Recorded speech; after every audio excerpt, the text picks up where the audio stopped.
Uma boa tarde a todos que estão sintonizados nessa emissora, sintonizados no canal do YouTube, na internet, que neste momento separou essa horinha para ouvir a palavra de Deus.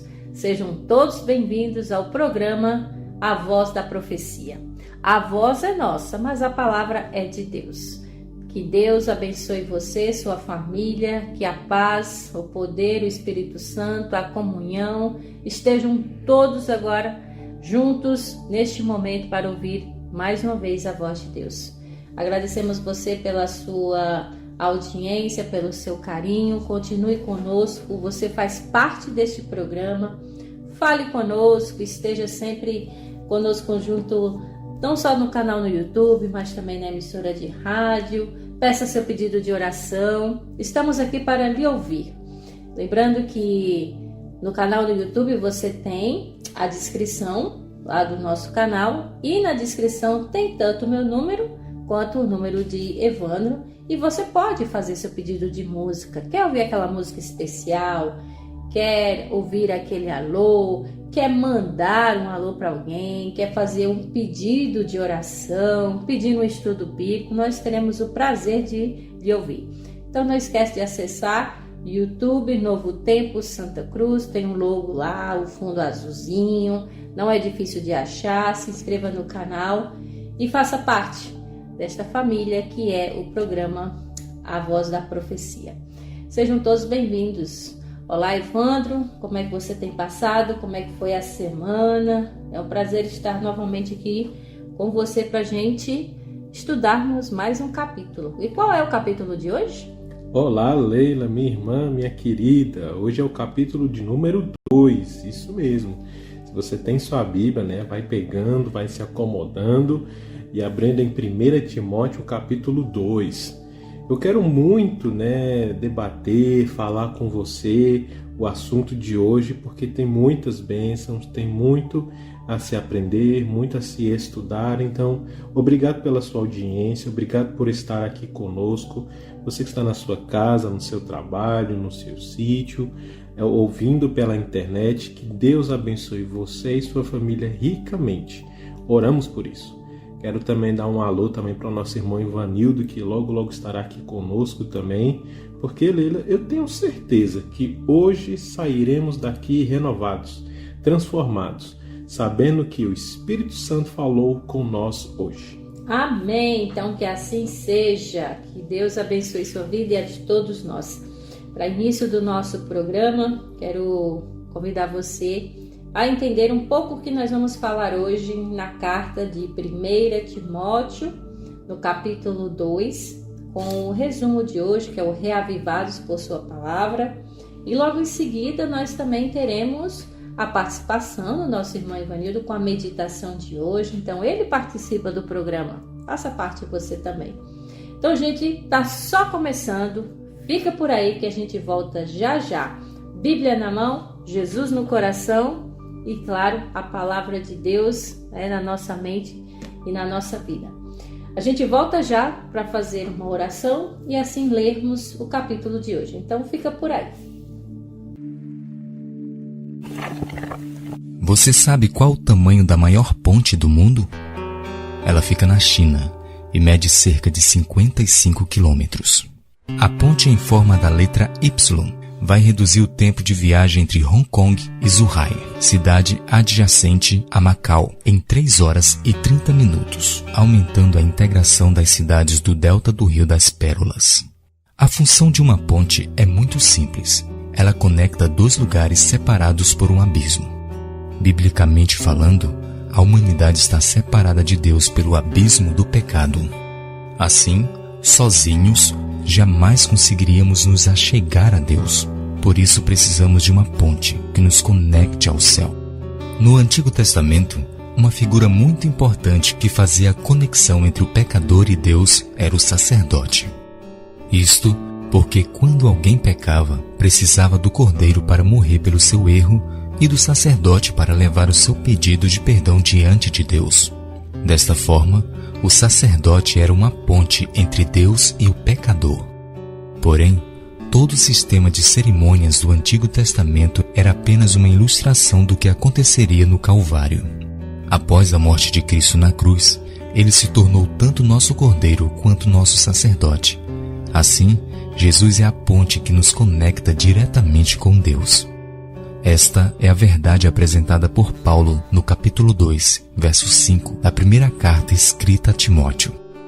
Porquanto há um só Deus e um só mediador entre Deus e os homens, Cristo Jesus, homem. Este texto foi muito importante para a Reforma Protestante. A partir dele, se defendeu que não precisamos de intercessores entre nós e Deus, além de Jesus. Qualquer ser humano, morto ou vivo, santo ou pecador, que se coloque para ser nosso intercessor ou intercessora, está querendo tomar o lugar que pertence unicamente ao nosso Senhor e Salvador, Jesus Cristo, a ponte erguida sobre o abismo do pecado para conectar os pecadores a Deus.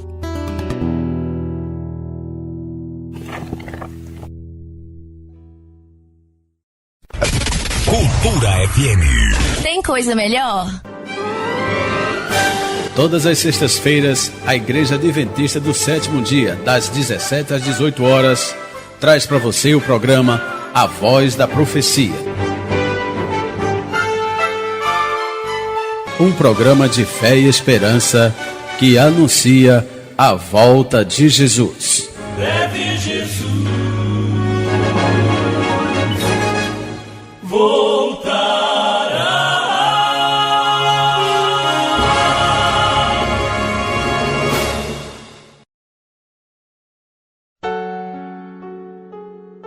Boa tarde, Santa Cruz. Boa tarde, povo maravilhoso da cidade de Santa Cruz. Que Deus abençoe cada um de vocês. Quero também deixar os meus agradecimentos para a Rádio de Santa Cruz, que tem aí estado conosco no programa A Voz da Profecia. Quero também mandar o meu alô para o nosso irmão Evandro, a nossa irmã Leila. Mandar um alô para todas as pessoas, que moram na cidade de Santa Cruz. Quero mandar também um alô para Sueli, para Francisca também, que estão recebendo estudos bíblicos. Para minha esposa também. Quero mandar também um alô para a minha sogra Sandra, para o meu irmão José também, e para a Igreja de Santa Cruz e todos os irmãos da Igreja de Santa Cruz. Vamos para a nossa meditação dessa tarde. Hoje nós vamos ler Êxodo capítulo 20, do versículo 8 até o 11, que mostra mais uma doutrina da palavra de Deus e que nós, como os seus servos, devemos seguir essa doutrina da palavra do Senhor, que diz assim: Lembre-se do dia de sábado para o santificar. 6 dias você trabalhará e fará toda a sua obra, mas o 7º dia é o sábado dedicado ao Senhor teu Deus.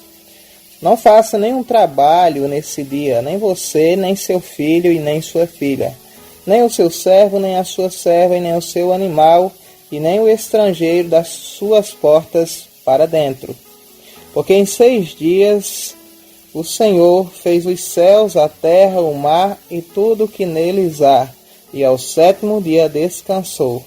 Por isso o Senhor abençoou o dia de sábado e o santificou. Que meditação maravilhosa! Aqui na palavra de Deus, Ele nos deixa um importante mandamento, que é o mandamento do sábado, dos 10 mandamentos. Nós sabemos que nós, como cristãos, como servos de Deus, devemos obedecer os 10 mandamentos, guardar os 10 mandamentos. Mas o sábado, ele é conhecido como um mandamento que foi esquecido pela maioria, até mesmo dos cristãos agora nos últimos dias, e também de quem não é cristão. E aí Deus, ele faz questão de nos lembrar do mandamento do sábado. Por isso que ele diz: lembra do dia de sábado para o santificar. Então o Senhor quer que nós tenhamos esse dia como um dia santo. E o Senhor diz na sua palavra que nós não devemos trabalhar nesse dia, nem nossos filhos e nem ninguém que trabalha para nós deve trabalhar nesse santo dia. porque o Senhor descansou nesse dia, abençoou e santificou o dia do sábado. Então, o dia de sábado é um dia de descanso, um dia de bênção e um dia santo. Esse é o único dia santo que a Bíblia mostra como um dia santo. E esse é o único dia da semana que o Senhor fala o nome. E também o sábado significa outras coisas. O sábado é o memorial da criação. O sábado diz quem é o nosso Deus e qual é o Deus que nos santifica, de acordo com Ezequiel 20:12, versículo 20. E eu e você estamos dispostos a guardar esse dia santo? Estamos dispostos a obedecer ao Senhor e fazer assim a sua vontade para sermos felizes? Que eu e você possamos meditar. Que Deus abençoe cada um de vocês, os ouvintes dessa meditação. Obrigada, irmão Evanildo, pela sua meditação. Tá aí, então, mais uma palavra vinda da Bíblia Sagrada. Agradecemos a você, também agradecemos a todos que queiram também participar. E você ouviu aí também o Reavivados, que é o resumo do que nós vamos estudar a partir de agora. Mas antes, convido você a orar, a pedir a bênção de Deus, a inspiração e a iluminação do Espírito Santo para nós entendermos o capítulo de hoje. A Bíblia já está aberta diante de você? Então, feche seus olhos, abra sua mente, seu coração, seus ouvidos para falar com Deus. Pai nosso que estás no céu, santificado seja o teu nome para sempre. Primeiramente, queremos agradecer por todo o teu cuidado, por essa semana, pelas bênçãos, pelo alimento, pelo trabalho. Que o Senhor continue nos ajudando, dando força, coragem, ânimo, porque o Senhor mesmo disse, através da tua palavra, Jesus mesmo nos falou que nós teremos aflições, problemas neste mundo, mas que a gente tenha ânimo, ou seja, continuar tendo coragem, porque o Senhor está conosco. E é por isso, Pai, que nós pedimos a tua santa presença para nos ajudar a compreender, entender e colocar em prática o que nós vamos estudar aqui hoje. Que cada verso que nós lermos aqui faça efeito na vida daqueles que estão nos ouvindo. Fique conosco, abençoe a mim, a Evandro, os nossos ouvintes, que esse programa continue indo, fazendo a diferença na vida daqueles que nos escutam. Por favor, Pai, dá-nos teu Santo Espírito para compreender a tua palavra. Essa é a nossa oração. Atende, por favor, em nome de Jesus. Amém. Então vamos lá. Iniciamos aí a epístola de Paulo a Timóteo. Na semana passada a gente leu o capítulo 1. Paulo deu ênfase à sua saudação, que ele não estava sozinho, né? E ele, como disse mesmo, né, que era apóstolo de Cristo, estava com Timóteo, seu amigo. Escreve essa carta a Timóteo. Falou do ministério também de Timóteo quando ele estava em Éfeso, em que ele deu coragem, palavras de encorajamento a Timóteo para em Éfeso continuar falando para os irmãos que existem falsas doutrinas e as características dessas falsas doutrinas. Se existiam naquela época, a gente imagina hoje, não é? Ele também explicou quais eram os objetivos da lei. Claro que a obediência, amor a Deus, a sã doutrina. Ele falou também da graça e a sua eficácia na experiência da sua própria vida, ele mesmo como apóstolo, mas que a gente também tem essa experiência de sentir a graça de Deus na nossa vida. E por último, ele falou do bom combate, que ele mesmo disse que carrega esse combate, essa luta de todos os dias, que era levar a mensagem de Deus. E que ele também encorajou não só a Timóteo, mas a nós também, que a gente tenha sempre coragem de combater esse combate, essa luta que é viver neste mundo e, pela graça de Deus, fazendo sua vontade. Vamos entrar no capítulo 2. Hoje são somente 15 versos, mas nós vamos aí estudando, esmiuçando, de maneira um pouco mais prática sobre esse capítulo, tá bem? Paulo começa aqui no capítulo 2 falando sobre a prática da oração por todos os homens, todo ser humano, e que existe um só mediador, que só Cristo é aquele que media entre nós e Deus, tá bem? Então convido você a fazer essa leitura junto conosco, tá? Na carta de 1 Timóteo, no capítulo 2, que eu e você tenhamos esse entendimento hoje, amém? Vamos juntos então ler, que diz o seguinte: antes de tudo, pois, exorto que se use a prática de súplicas, orações e intercessões, ações de graças, em favor de todos os homens, em favor dos reis e de todos os que se acham investidos de autoridade, para que vivamos vida tranquila e mansa, com toda piedade e respeito. Isto é bom e aceitável diante de Deus, nosso Salvador, o qual deseja que todos os homens sejam salvos e cheguem ao pleno conhecimento da verdade. Porquanto há um só Deus e um só mediador entre Deus e os homens, Cristo Jesus, homem, o qual a si mesmo se deu em resgate por todos, testemunho que se deve prestar em tempos oportunos. Para isto, fui designado pregador e apóstolo, afirmo a verdade, não minto, mestre dos gentios na fé e na verdade. Uma vez eu li uma citação de Ellen White em que ela diz que a oração é o respirar da alma, é o nosso alimento diário, a nossa conexão com Deus.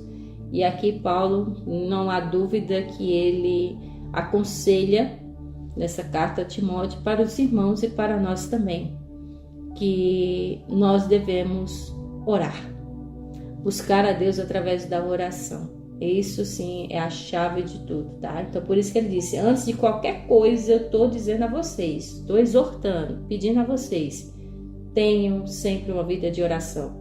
Agora essa oração, Evandro, seria só por nós mesmos, só por mim?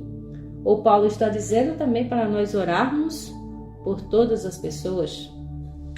Aqui Paulo fala e cita que sejam por todos, né? Mas, óbvio, podemos orar por nós também, né? Então, se aplica nos dois sentidos.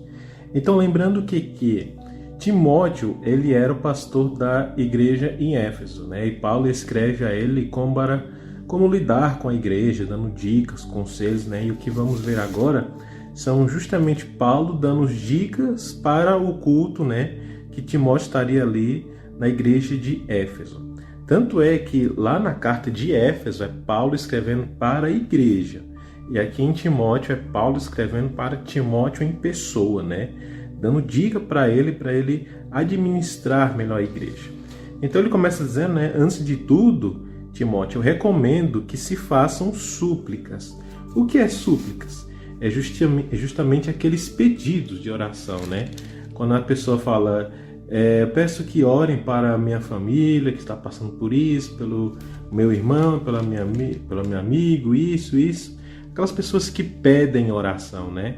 Então que seja feito isso mais na igreja de Éfeso e pode ser feito também na sua igreja, irmão, que está me ouvindo. Que seja aberto um momento para que as pessoas peçam, falem, abra o seu coração para que outras pessoas orem, né? Entre si e cada um por todos, né? Depois, Paulo pede para que eles façam orações e intercessões. No caso, é eu orar por outra pessoa.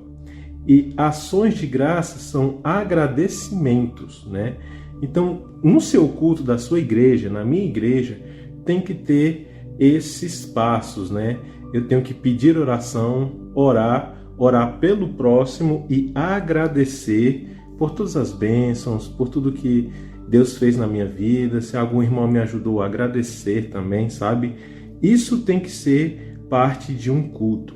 Tanto é que aqui em Éfeso, quando Paulo escreve para a igreja em Éfeso, né? Paulo fala aqui, ó, em Efésios capítulo 1, verso 16. Não deixo de dar graça por vocês, mencionando, olha, em minhas orações. Então até Paulo estava fazendo intercessões para a igreja de Éfeso, certo? No verso 2 fala pelos reis e por todos que exercem autoridade, para que tenhamos uma vida tranquila e pacífica com toda piedade e dignidade. Isso quer dizer, Evandro, que eu tenho que orar pelo prefeito da cidade, pelo presidente do Brasil? Com certeza. O prefeito, vereadores, senadores, governadores, eu tenho que orar por eles também, pelos médicos, enfermeiros, bombeiros, policiais, né? Porque eles estão exercendo a autoridade. Então veja, a polícia ela tem autoridade para o quê? Me proteger, né? De assaltos, de tudo mais, né? De acordo com o verso fala, para que tenhamos uma vida tranquila e pacífica.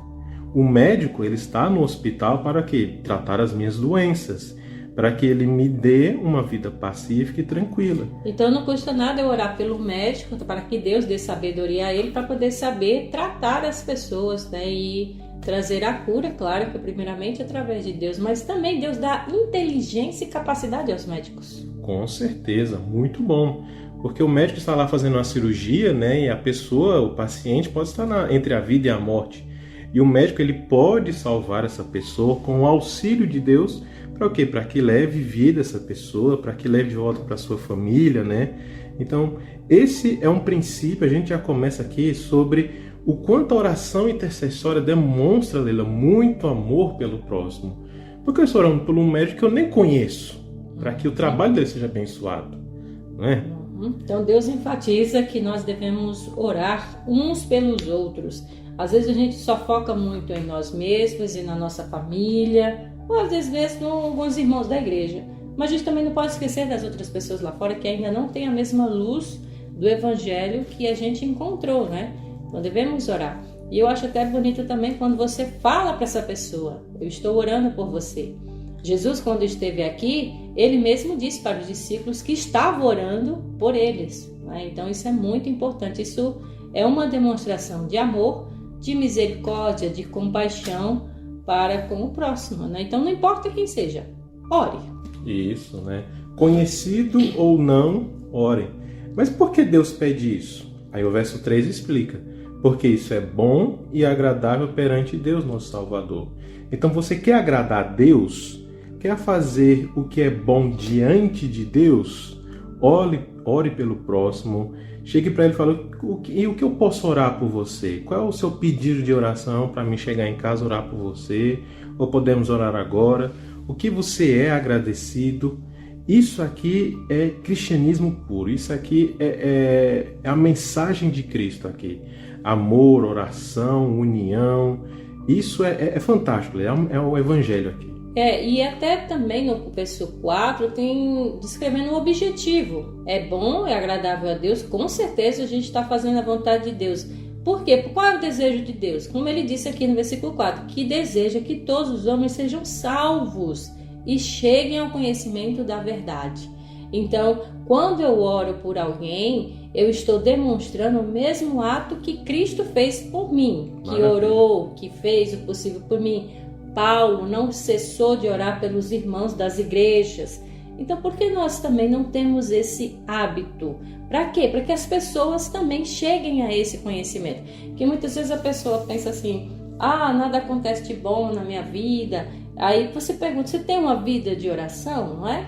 Então, se a pessoa não tem, passe a orar e ensine a ela e mostre a ela a verdade, o quanto esse caminho é bom, agradável, não só para Deus, mas para a própria pessoa também, né? E mais acima de tudo, a Bíblia diz que a verdade é o próprio Deus. A verdade é Jesus, os mandamentos, a verdade é a Bíblia, a verdade é o Espírito Santo. E aí, quando você ora para a pessoa, você já vai estar demonstrando essa verdade. No versículo 5, como Paulo diz, pois há um só Deus e um só mediador entre Deus e os homens, o homem Cristo Jesus. Então, Paulo está dizendo o seguinte, olha, você ora, mostra para as pessoas que você tem compaixão, tem amor, ao mesmo tempo você vai estar ensinando que não existe outro ser que possa interceder por essa pessoa a não ser Jesus Cristo. Então vai estar o quê? Ensinando que a oração deve ser dirigida somente a Deus em nome de Jesus, que não existe outro ser que possa interceder. Porque às vezes a pessoa pode se apegar a outra pessoa, a outra imagem, outra coisa, mas a Bíblia é bem enfática e bem clara que Deus disse que não tem quem interceda por nós, a não ser Jesus. Maravilha. E o ponto interessante é que o ato de orar ajuda nós em todos os sentidos. Mas o que me ajudou, preferencialmente para mim, eu, Evandro, falando, é que tirou de mim a timidez, ela sabia?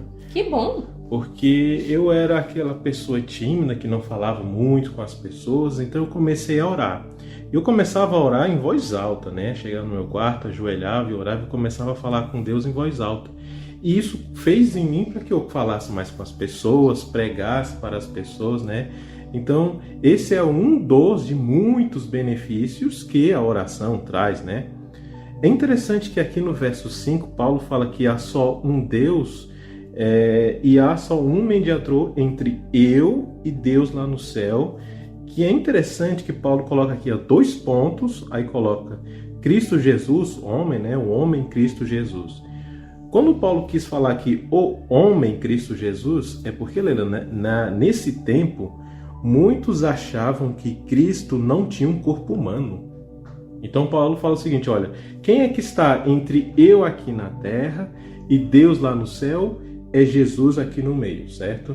Então o nosso intuito aqui, lembrando, não é falar mal a respeito sobre a religião católica, se você está orando para outros santos, para outras pessoas, não é essa a nossa ideia, certo? Eu imagino que deve ter muitos irmãos sinceros que, por exemplo, oram para Santa Luzia, né, curar os problemas dos olhos, não tem? Certo? Mas o intuito é que só entre eu e Deus não tem Santa Luzia, tem Jesus Cristo. As minhas orações só chegam até Deus através de Jesus Cristo. É como se Jesus Cristo, entre aspas, fosse aquele que mandasse o recado, sabe, Leda? Uhum. E aí ele explica até o porquê que deve ser somente para Cristo Jesus.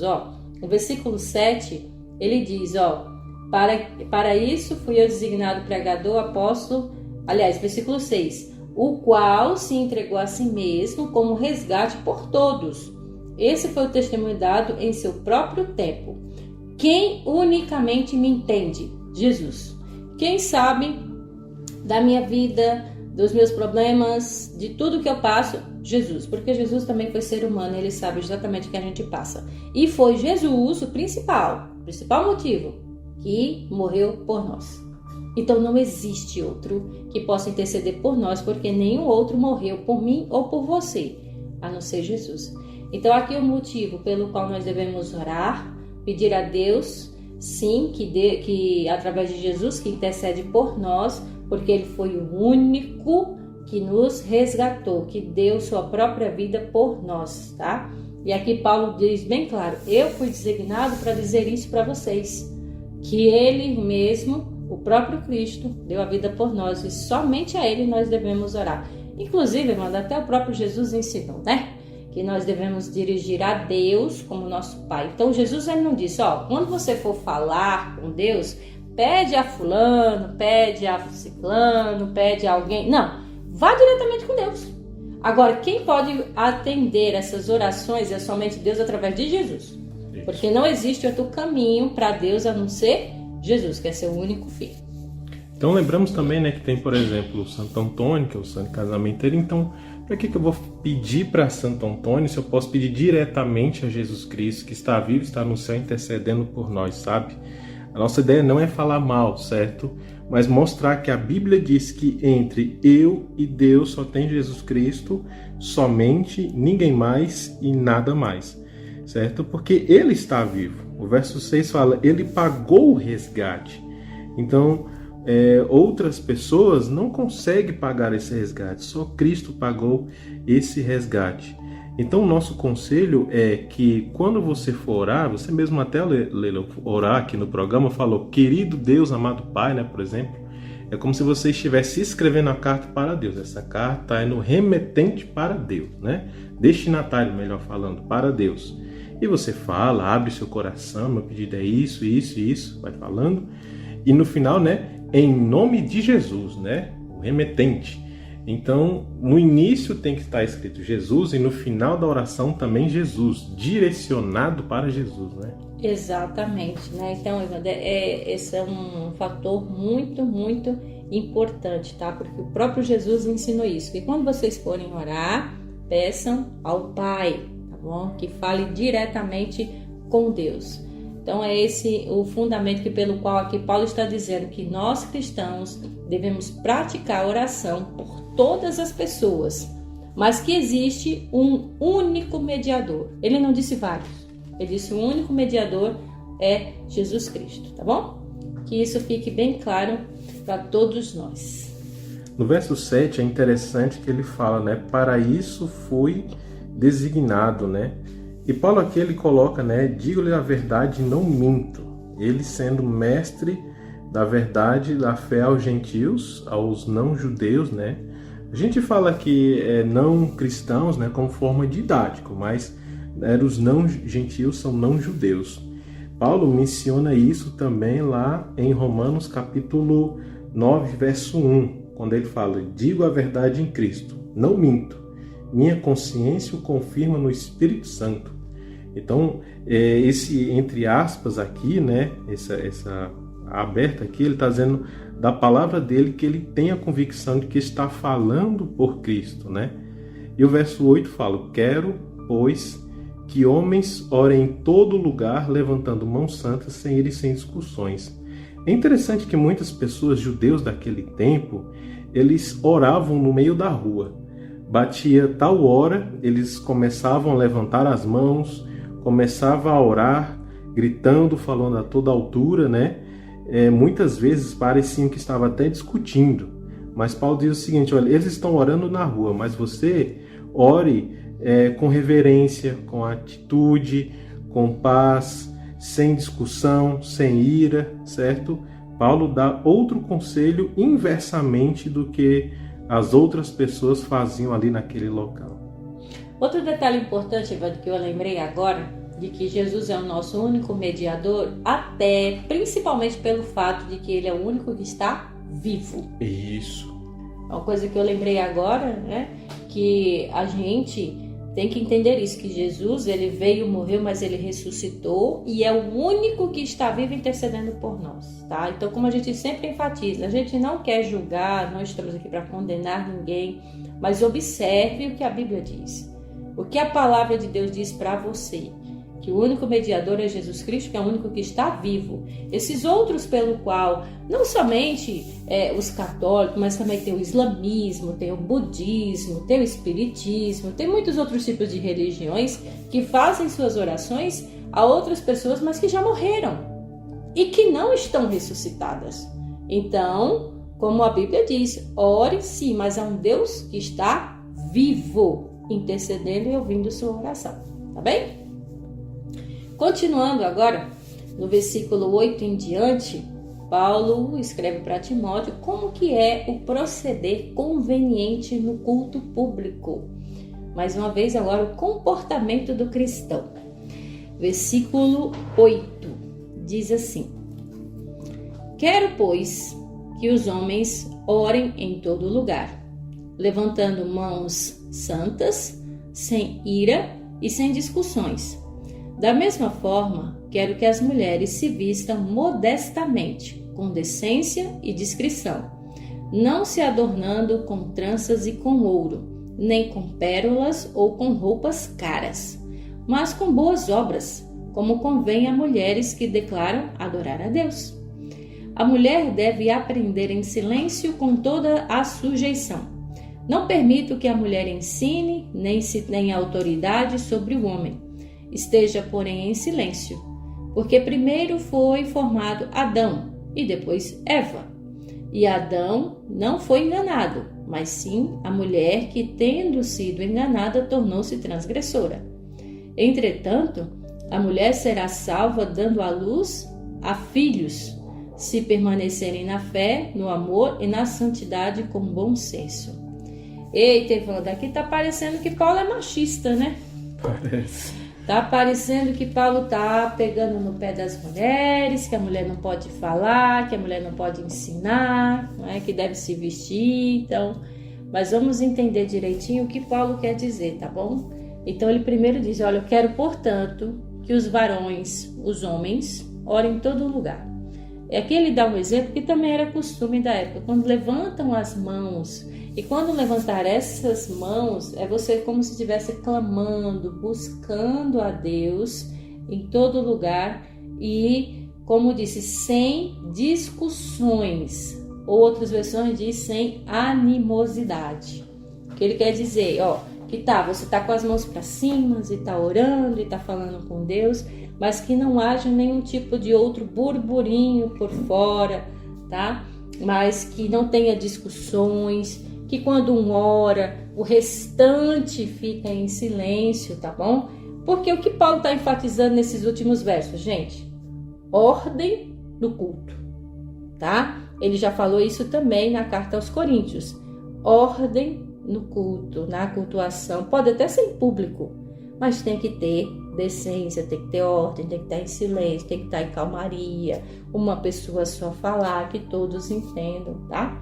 Então aqui ele dá um conselho para como eu e você devemos nos comportar de maneira conveniente. Isso fala no comportamento, na vestimenta, como falar, como se sentar, de todos os modos. Ou seja, sou uma pessoa bem educada, né?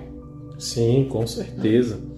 Aqui, Paulo, como você falou, por um princípio, olhando assim por alto, parece que Paulo está sendo machista, né? Falando a respeito que as mulheres não devem falar nada, tem que ficar em silêncio, né? Que isso? Mas vamos entender, vamos lá. Veja, no verso 9, né? Da mesma forma, quero que as mulheres se vistam modestamente. Bom, aqui a gente, de início até agora, podemos ver que Paulo não está falando nada errado. Porque ele está dizendo, mulheres vistam modestamente. Isso se inclui a homens também, claro, né? Encaixamos.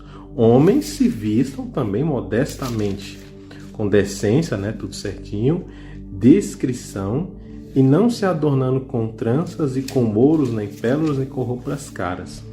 Agora a parte 2 aqui do verso 9, né? A gente já olha um pouco e pensa, como assim? Vamos analisar outros textos também para ter comparação, que é 1 Pedro, capítulo 3, verso 3 e 4. Pedro diz o seguinte, a beleza de vocês não deve estar nos enfeites exteriores, com cabelos trançados e jóias de ouro ou roupas finas. Ao contrário, esteja no ser interior, ou seja, no seu oculto de oração, lá no seu quarto escondido, que não perece, beleza demonstrada no espírito dócil e tranquilo, o que é de grande valor para Deus. Aqui já podemos ter uma ajuda a mais. Paulo não está dizendo aqui que é contra as bijuterias, mas ele está dizendo que isso não é nada comparado com um espírito dócil, de decência, uma mulher que se veste modestamente, um homem que se veste modestamente, né? E que não está proibido fazer trança, viu, mulheres? Pode fazer trança sim nos cabelos. A questão era os enfeites, os adornos que eram colocados nas tranças. E naquela época as mulheres, para se exibir, colocavam aqueles enfeitezinhos com cheio de pérola, enfeitavam o cabelo demais, tá? E ali elas se, digamos assim, se exaltavam de uma certa forma, porque se achavam as mais bonitas e as mais belas. Aí o que Paulo está querendo dizer aqui? E que Deus está querendo dizer para mim e para você? Que a verdadeira beleza está no caráter. Mas isso não quer dizer que agora você vai andar toda desmalamanhada. Lógico que não. Tem que andar bem vestida sim, só que você não deve direcionar a ostentação, que é diferente.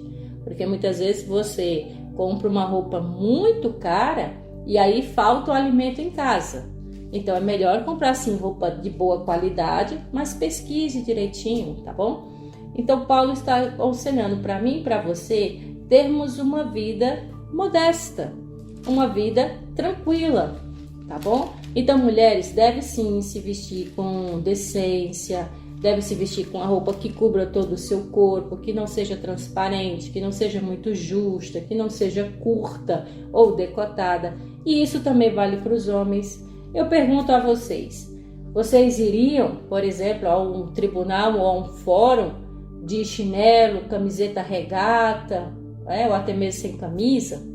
Mulheres, vocês iriam, por exemplo, à igreja de shortinho muito curto, com a roupinha muito decotada? Não é de acordo. Até porque, independentemente da igreja ou não, a mulher em si, onde ela for, ela deve sim cobrir o seu corpo de maneira modesta, bonita, elegante. Com certeza dá certo sim, que as pessoas, agora que a pessoa é crente, se vestiu que nem velha, que não sei o que, nada. As velhinhas, as senhoras também às vezes se vestem muito bem, tá? Então, gente, vamos ter bom senso, ponderar os ensinamentos da Bíblia para não ir para um extremo e nem para o outro, tá bom? A questão é, você deve ser uma pessoa modesta no que vestir, no que falar, no andar, na questão do cabelo também, tá? Então, se cuidar, porque o mais importante para Deus não é a sua aparência, é o seu interior, é o seu caráter. O que adianta, né? Às vezes está lá todo enfeitado, todo bonito, então a mulher também, mas por dentro é uma pessoa egoísta, orgulhosa, maldosa, que fala mal dos outros, fofoqueira, não é? Aí a pessoa acaba até se tornando feia, então. O que Paulo está combatendo aqui é justamente o ego da pessoa em querer se mostrar, né? Ficar se colocando adornos e pérolas, se ostentando para dizer, olha só como estou enfeitado, sabe? Para se amostrar para as pessoas. É isso que Paulo está acabando, com o egoísmo e com a ostentação. Porque aí no verso 10 mostra aqui a resposta, que nós, homens e mulheres, devemos ter boas obras, como convém a mulheres que declaram adorar a Deus. Então vamos analisar aqui a respeito sobre a questão cultural do tempo em que foi escrito. Veja, ali quando você pega ali a carta de Romanos, a divindade, melhor falando, que a igreja de Roma adorava, que a igreja de Roma não, que o Estado de Roma adorava era Zeus. Zeus e Apolo, tanto é que eles chamam, né, Paulo de Zeus e Hermes, se eu não me engano. Então a cidade de Roma tinha uma estátua gigante de Deus, do deus Zeus, que eles estavam lá adorando. E aqui em Éfeso era a mesma coisa, só que mudava só a divindade. A divindade que o povo de Éfeso, que a cidade de Éfeso adorava, era a deusa Diana, que era a deusa da fertilidade. E como é que as pessoas adoravam a essa deusa Diana?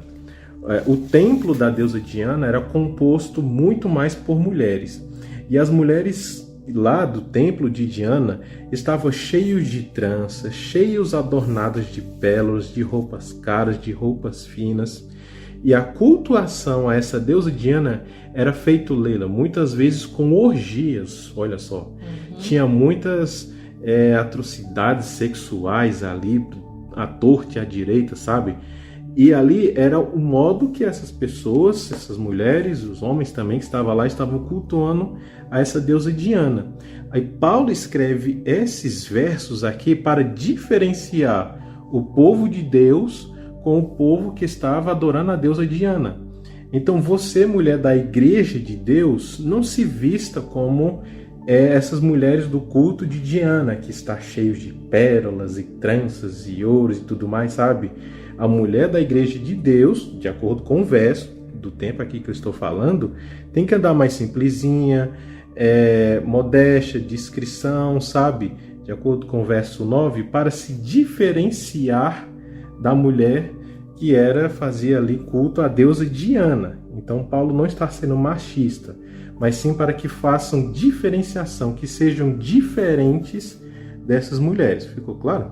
É por isso que nós temos que estudar a origem também do texto. Quando foi escrito, por quem foi escrito, onde foi escrito, em que circunstância estava sendo escrito. E que, de fato, nessa época havia muitos deuses. Havia o deus Mercúrio, o deus dos planetas, e inclusive essa deusa Diana que as mulheres cultuavam lá. E há também relatos históricos de que essas mulheres praticavam até relações sexuais dentro desse templo da Diana. E aí Paulo está dizendo, gente, olha, não anda como essas mulheres, sejam diferentes. Então, quando Paulo está dizendo aqui que você agora vai se vestir desse jeito porque é uma questão, uma imposição machista. Não é, gente, é cuidado e zelo para a mulher de Deus. Por isso que também, quando a gente vê aqui que quando Paulo diz no versículo 12, e não permitam que a mulher ensine nem exerça autoridade de homem, porém esteja em silêncio. Aí ele não está se referindo a você, que é uma cristã, que é uma mulher de Deus, que é casada e que agora vai ter que ficar calada dentro da igreja. Não é isso, gente. Ele se refere a essas mesmas mulheres. Por quê? Porque as mesmas mulheres que cultuavam a deusa Diana, elas pregavam, elas falavam a luxúria, faziam lá os seus sermões, entre aspas, né? Faziam seus discursos. Aí vai que agora na igreja de Deus, essa mesma mulher quer ir lá e ir para o púlpito e falar. Imagina o que essa mulher não vai dizer. Pois é. Então tem que ter cuidado. Então ele não está se referindo a você, que é da igreja, que é uma mulher que está separada para as obras de Deus, que é uma mulher que tem o dom de pregar, de cantar. Fale. Se você é uma mulher de Deus, fale. A questão aqui, gente, é pelo fato histórico de que as mulheres que cultuavam esses deuses pagãos não deveriam falar na igreja. Então no verso 11 e verso 12 também fala que a mulher deve aprender em silêncio, né? Então, se a pessoa pega esse verso aqui, vai achar machista realmente. Mas o contexto era que no tempo aqui da Bíblia, aqui, os judeus não deixavam mulheres, crianças falarem. Então, quando pegamos aqui o verso 12 também, não permito que a mulher ensine, é justamente a mulher lá do templo de Diana que ia pregar na igreja de Cristo, né? Sobre o homem, né? Que tem autoridade, ou seja, era aquela mulher que estavam casados, né? Vamos imaginar um casal ali que adorava a deusa Diana, ia para a igreja de Deus, se convertia, mas era uma mulher que tinha muito autoritária, mandava no homem. E esse não é um princípio, que o homem não mande na mulher, a mulher não mande no homem. Os dois sejam iguais, certo? Os dois, um casal, seja um time.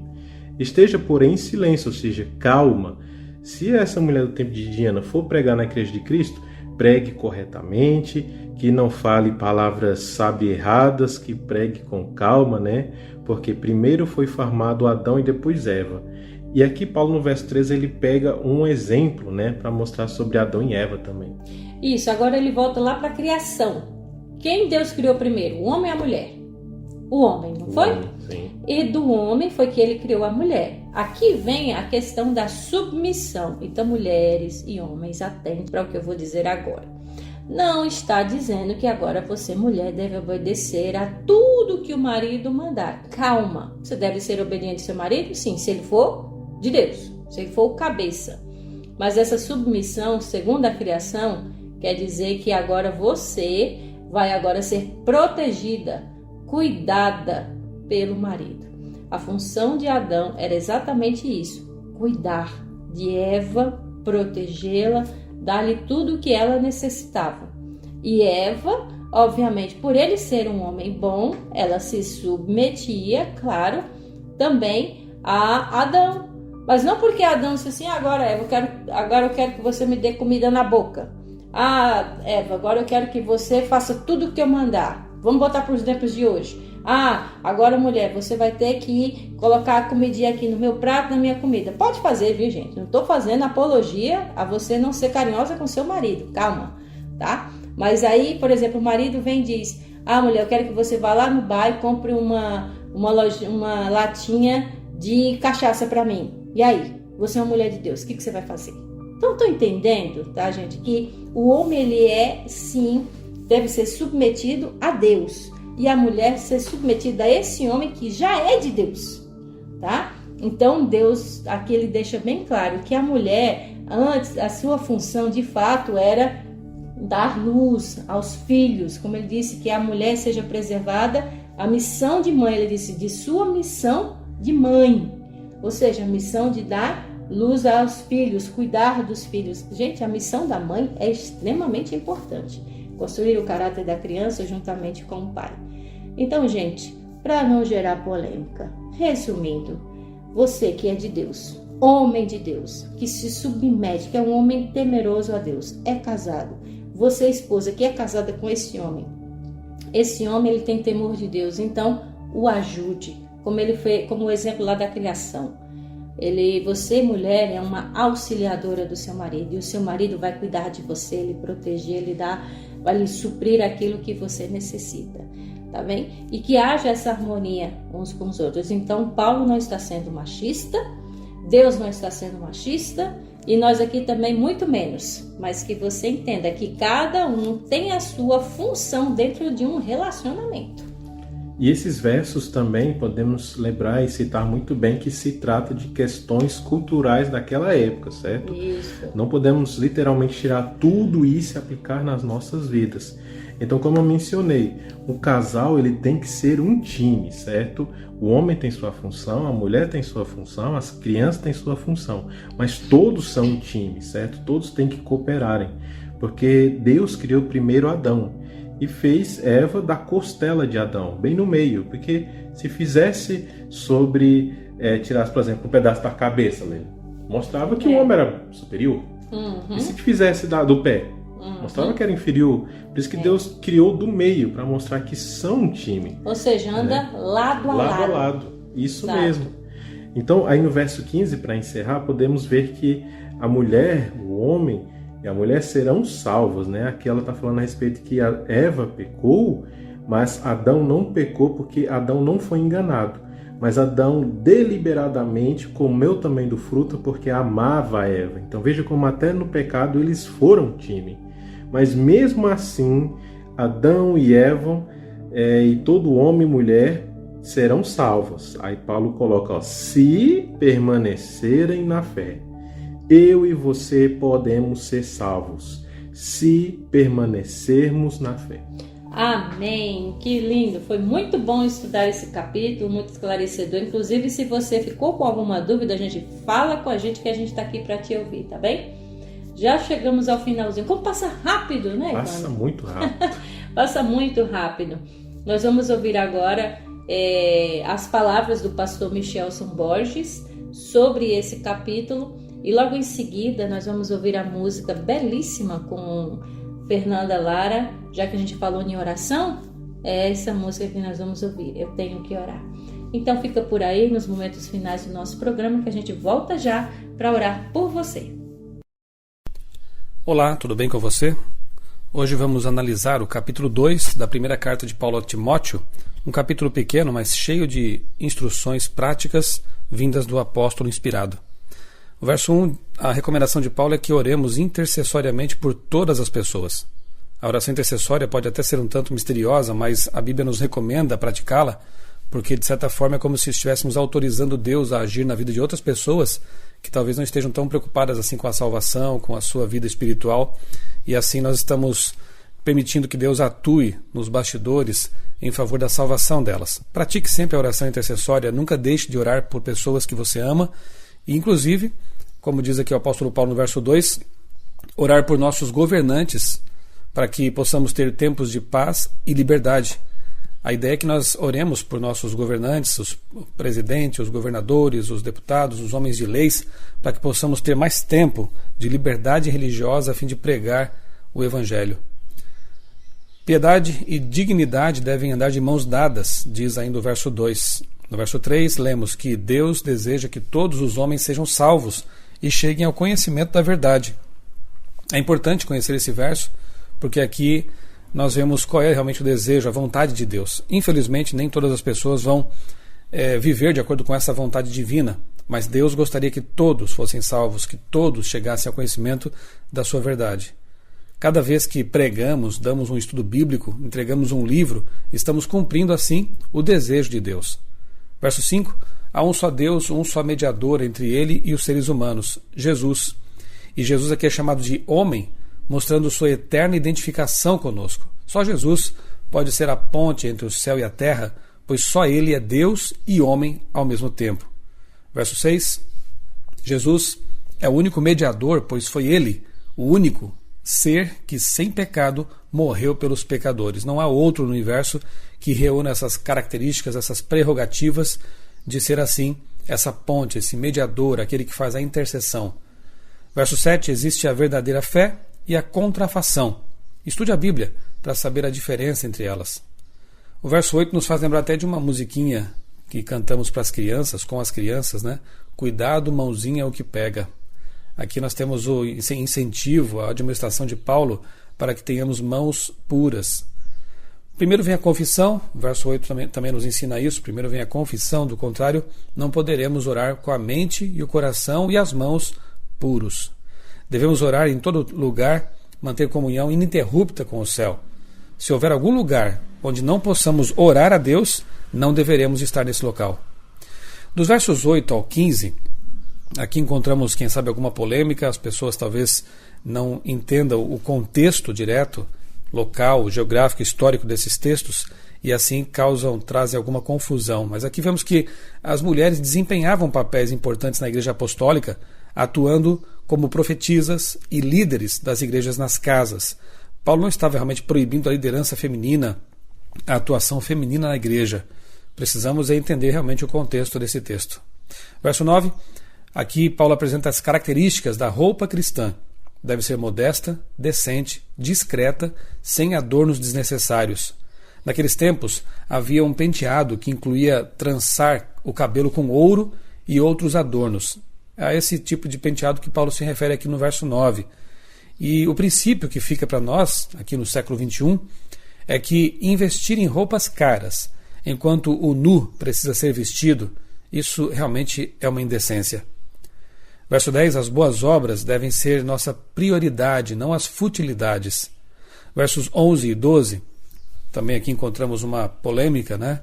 Porque as pessoas não entendem realmente o que significa essa submissão, esse silêncio que Paulo recomenda às mulheres. O fato é que depois do pecado, a autoridade masculina foi destacada, sem, contudo, anular o papel importantíssimo da mulher.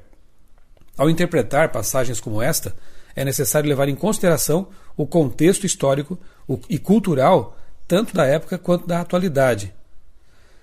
Verso 13, Paulo menciona novamente Adão e Eva como personagens históricos, ou seja, ele era criacionista. Verso 14, o passo seguinte à aceitação do engano é a transgressão. E o verso 15 nos ensina que homens e mulheres serão salvos se permanecerem na fé, no amor e na santidade com bom senso. O bom senso deve temperar todas as nossas atitudes. Não basta conhecer a verdade, diz o verso 15 ainda, temos que permanecer na verdade. Assim como não basta casarmos, temos que permanecer casados. E finalmente, Paulo conclui o capítulo enfatizando a importância do papel intransferível da mãe. A obra de uma mãe piedosa permanecerá para sempre, já que é principalmente ela quem molda o caráter de uma criança. Deus nos ajude a entender realmente esse capítulo, a entender que é importante a mútua submissão de uns para com os outros, termos aí um espírito brando, manso, um caráter puro de santidade, e que com certeza Deus, quando está presente em nossa vida, vai nos ajudar a entender realmente o que significam as relações entre homens e mulheres, entre liderados e líderes, enfim, vai nos dar o bom senso para agir corretamente e também nos ensinar a viver piedosamente uma vida simples, decente, sem ostentações.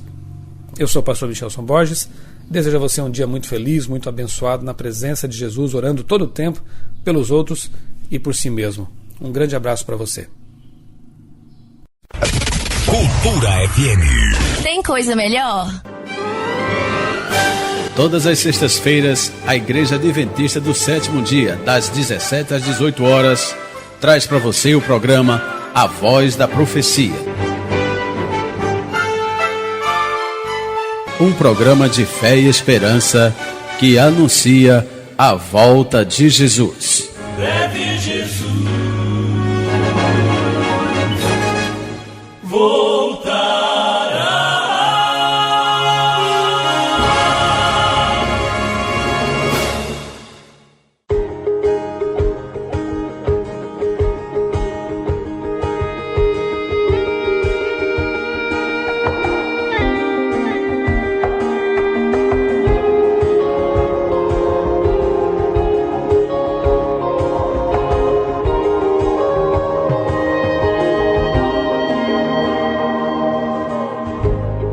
Eu sei que sozinho nada sou, somente contigo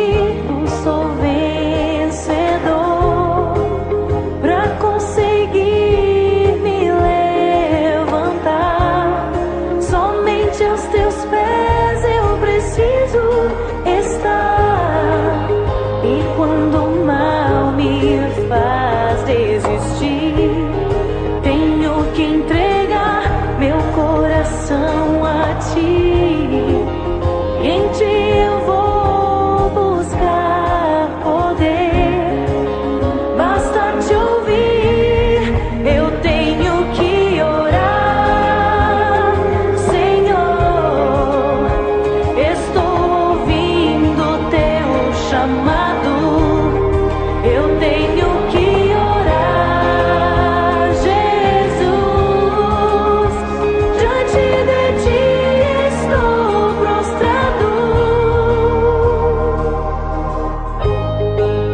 E quando o mal me faz desistir, tenho que entregar meu coração a ti, e em ti eu vou buscar poder. Basta te ouvir, eu tenho que orar. Senhor, estou ouvindo teu chamado, eu tenho que orar. Jesus, diante de ti estou prostrado, eu tenho que orar. Senhor, estou ouvindo teu chamado, eu tenho que orar. Jesus, diante de ti estou prostrado. Quando estou fraco, só em ti me torno forte. E quando pequeno, tu me tornas um gigante.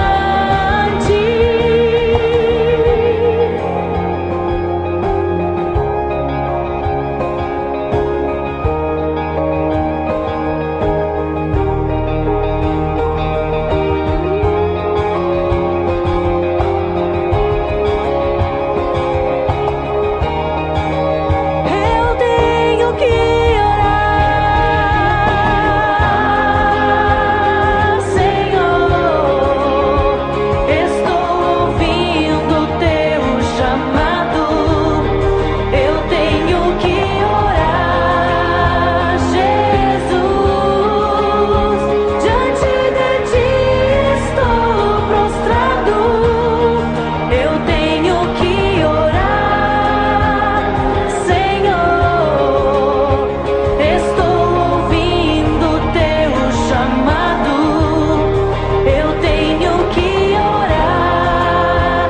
Jesus, diante de ti estou prostrado. Adore, igreja.